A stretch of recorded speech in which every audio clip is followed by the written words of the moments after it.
پاکستان ایک بار پھر عالمی سفارتکاری کے میدان میں ایک اہم اور مثبت کردار کے طور پر سامنے آیا ہے۔ ایران اور امریکہ کے درمیان بڑھتی ہوئی کشیدگی کے دوران پاکستان نے دونوں ممالک کے درمیان رابطے کا ایک قابل اعتماد اور غیر جانبدار ذریعہ فراہم کیا ہے۔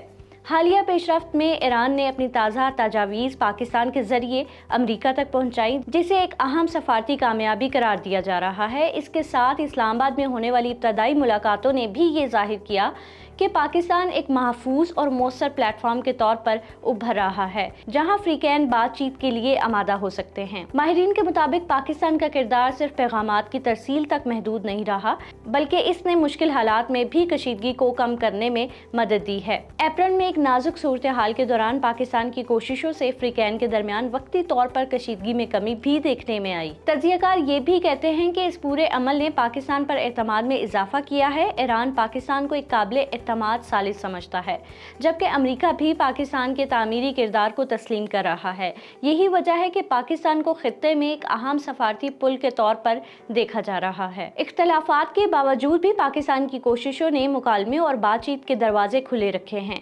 عالمی سطح پر بھی پاکستان کے اس کردار کو مثبت انداز میں دیکھا جا رہا ہے اور اسے ایک ذمہ دارانہ، امن پسند ملک کے طور پر سراہا جا رہا ہے۔ مجموعی طور پر پاکستان کی یہ سفارتی پیش رفت نہ صرف اس کے عالمی وقار میں اضافہ کر رہی ہے، بلکہ خطے میں امن اور استحکام کے امکانات کو بھی مضبوط بنا رہی ہے۔ اس خبر کی مزید اپڈیٹس کے لیے وزٹ کیجیے vnews.pk۔